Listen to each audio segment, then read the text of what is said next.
Diesel ధరలు రోజు రోజుకు పెరిగి సామాన్య ప్రజలకు దడ పుట్టిస్తున్నాయి. కేంద్ర రాష్ట్ర ప్రభుత్వాలు పెట్రోల్ డీజిల్ ధరలు పెంచడంతో వాహనదారులు బెంబేలెత్తిపోతున్నారు. పెంచిన పెట్రోల్ డీజిల్ ధరలను వ్యతిరేకిస్తూ ఏఐటీయూసీ ఆధ్వర్యంలో కడప జిల్లాలోని ఓల్డ్ రిమ్స్ సర్కిల్ వద్ద నిరసన కార్యక్రమాన్ని చేపట్టారు. పెట్రోల్ డీజిల్ ధరలు పెరగడంతో నిత్యావసర ధరలు పెరిగి తమపై భారం పడుతుందని మండిపడుతున్న సామాన్య ప్రజలతో మా కడప జిల్లా ప్రతినిధి షబ్బీర్ ఫేస్ టు ఫేస్. దేశవ్యాప్తంగా పెట్రోల్ డీజిల్ ధరలు రోజు రోజుకు పెరిగి సామాన్య ప్రజలకు చుక్కలు చూపిస్తా ఉంది. ఇవాళ పెట్రోల్ డీజిల్ ధరలు విపరీతంగా పెరిగిపోవడంతో ఏఐటీసీ ఆధ్వర్యంలో కడప నగరంలో డ్రీమ్ సర్కిల్ వద్ద నిరసన కార్యక్రమాన్ని చేపట్టారు. ఈ నిరసన కార్యక్రమం గురించి మనతో మాట్లాడడానికి ఏఐటీసీ నాయకులు ఉంటారు. వాళ్ళని అడిగి తెలిసిన ప్రయత్నం చేద్దాం. అన్న చెప్పండి, రోజు రోజుకు విపరీతంగా పెట్రోల్ డీజిల్ ధరలు పెరుగుతున్నారు, దీన్ని ఎలా చూస్తున్నారు? దేశంలో నరేంద్ర మోడీ ప్రభుత్వం దేశంలోని వివిధ 5 రాష్ట్రాల్లో జరిగినటువంటి ఎన్నికల సందర్భంగా పెట్రోల్ డీజిల్ ధరలు పెంచేదానికి అవకాశమే లేదు. యుద్ధం జరుగుతా ఉన్నప్పటికీ కూడా మన దేశంలో పెట్రోల్ డీజిల్ నిల్వలు చాలా పుష్కలంగా ఉన్నాయని ప్రకటన చేసినటువంటి నరేంద్ర మోడీ 5 రాష్ట్రాల ఎన్నికలు అయిపోయిన తర్వాత రోజువారీగా పెట్రోల్ డీజిల్ ధరలు అమాంతంగా పెంచుతా ఉన్నారు. కనీస ధర 36 రూపాయలు ఉన్నటువంటి పెట్రోలు, కేంద్ర ప్రభుత్వం పన్నులు 22 రూపాయలు, రాష్ట్ర ప్రభుత్వం పన్నులు 45 రూపాయలు, ఇతర పన్నులతో కలుపుకుంటే ఇవాళ 118 రూపాయలకు పెట్రోల్ ధర, 106 నుండి 107 రూపాయలకు డీజిల్ ధర పెరిగింది. పెట్రోల్ డీజిల్ ధరలు పెరగడంతో అమాంతంగా రవాణా ఛార్జీలు పెరిగాయి. రవాణా ఛార్జీలు పెరుగుతున్నటువంటి క్రమంలోనే నిత్యావసర వస్తువుల ధరలు కూడా పెరుగుతా ఉన్నాయి. నిన్న మొన్నటి వరకు పెరగనటువంటి నిత్యావసర వస్తువుల ధరలు, కూరగాయల ధరలు ఇవాళ రవాణా ఛార్జీలు పెరగడంతో అమాంతంగా ఆకాశాన్ని అంటేటువంటి ధరలు పెరుగుతా ఉన్నాయి.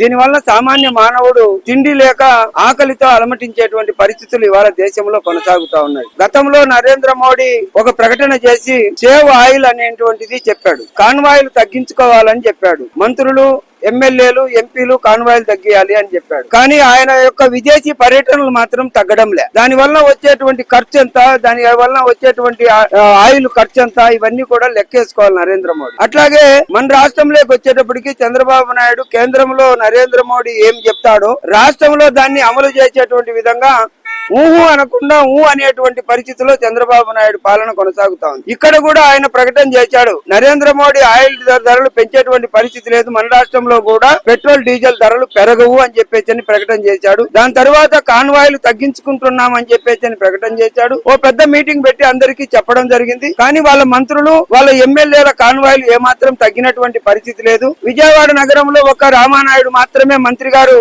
సైకిల్లో తిరిగితే సరిపోతుందా అని చెప్పేసి అడుగుతా ఉన్నాం. శ్రీకాకుళం జిల్లాలో మీ కేంద్ర మంత్రి రామ్మోహన్ నాయుడు వందల సంఖ్యలో వాహనాలు పెట్టుకుని కాన్వాయ్లో తిరుగుతా ఉన్నాడు. నిన్న మొన్న కడప జిల్లా పర్యటనకు వచ్చినటువంటి మీ కుమారుడు లోకేష్ బాబు గారు తిరిగినటువంటి కాన్వాయ్లో ఉన్నటువంటి వాహనాల సంఖ్య ఎంత అని చెప్పేసి అడుగుతా ఉన్నాం. ఇవన్నీ చూసిన తర్వాత మీరు ప్రకటనలు చేసేదానికి, మీరు ఆచరించేదానికి ఏమాత్రం పొంతం లేనటువంటి పరిస్థితుల్లో సామాన్య మానవుడు బలైపోతా ఉన్నాడు.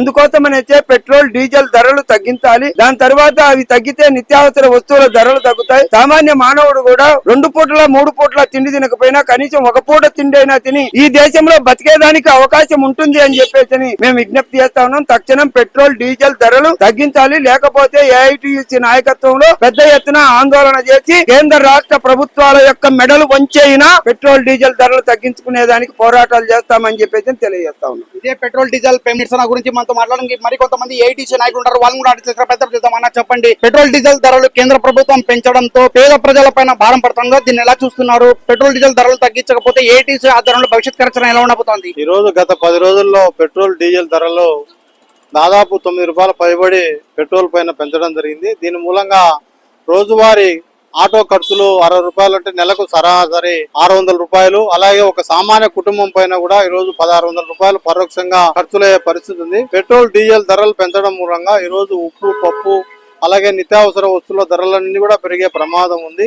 వీటిని నియంత్రించాల్సినటువంటి మోడీ ప్రభుత్వం ఈ యొక్క ప్రపంచవ్యాప్తంగా ఇంధన సర్దుబాటు ఛార్జీలు పెరగడం వలన ఈరోజు పరోక్షంగా పెట్రోల్ డీజిల్ ధరలు పెంచుతామని చెప్పి, అవి కూడా 30 రూపాయల వరకు పెంచుతామని చెప్పి ప్రజానీకం అంతా సిద్ధంగా ఉండాలని చెప్పి ఈరోజు దేశవ్యాప్తంగా ప్రజానీకాన్ని ఉదరగొడుతున్నారు. ఇలాగే కొనసాగితే కన్నా సామాన్య ప్రజానీకం రోజువారీ ఖర్చులు పెరిగి బతకడానికి కూడా, బతుకు బండి కూడా చాలా కష్టతరం అవుతుంది. ఈ యొక్క పెట్రోల్ డీజిల్ ధరలను నియంత్రించాలని చెప్పి ఓ పక్క రోజువారీ పెట్రోల్ డీజిల్ ధరలు పెంచుతానన్నా కూడా సామాన్య యొక్క మానవుని లేదా ఉద్యోగుని కొనుగోలు శక్తి పెంచే ప్రమాదం లేదు. వాళ్ళ యొక్క జీతాలు పెంచే ప్రమాదం లేదా పెంచేటువంటి ఆలోచన ఈ యొక్క మోడీ ప్రభుత్వం లేదు. అలాగే ప్రపంచవ్యాప్తంగా ఏ దేశంలో లేని విధంగా ఈ యొక్క ఇంధనం పరోక్ష పన్నులు అంటే ట్యాక్స్లు వేసే పరిస్థితి ఉంది. ఆ ట్యాక్స్లు తగ్గించి ఈ యొక్క పెట్రోల్ డీజిల్ ధరలను నియంత్రించాల్సిన మోడీ ప్రభుత్వం, అలాగే రాష్ట్రంలో కూటమి ప్రభుత్వం కూడా ఆ ఆలోచన చేయకుండా పెట్రోల్ డీజిల్ ధరలను సామాన్య ప్రజానికం పెంచి నడ్డి విరుస్తుందని చెప్పి ఏఐటీసీగా తీవ్రంగా హెచ్చరిస్తున్నాం. ఇలాగే పెంచితే గన ఈ యొక్క సామాన్య ప్రజానికం అంతా రోడ్లపైకి వచ్చి ఆందోళన చేసే పరిస్థితి ఉంది. ఇది మోడీ ప్రభుత్వం బాధ్యత వహించాల్సి ఉంటుందని చెప్పి ఈ సందర్భంగా తెలియజేస్తున్నాం. కేంద్ర రాష్ట్ర ప్రభుత్వాలు పెట్రోల్ డీజిల్ ధరలు పెంచడంతో నిత్యావసర ధరలు ఆకాశాన్ని అంటుకుంటానని చెప్పి పేద తరగతి మధ్య తరగతి ప్రజలు బ్రతకలేని పరిస్థితి ఏర్పడుతుందని చెప్పి వెంటనే కేంద్ర రాష్ట్ర ప్రభుత్వాలు స్పందించి పెట్రోల్ డీజిల్ ధరలను తగ్గించాలని, లేని పక్షంలో ఏఐటీసీ ఆధ్వర్యంలో పెద్ద ఎత్తున ఉద్యమాలను ఉధృతం చేస్తామని చెప్పి ఏఐటీసీ నాయకులు హెచ్చరిస్తున్న పరిస్థితి. కెమెరా పర్సన్ హైదర్తో షబ్బీర్, మెట్రో టీవీ న్యూస్, ఉమ్మడి కడప, అన్నమయ్య జిల్లా.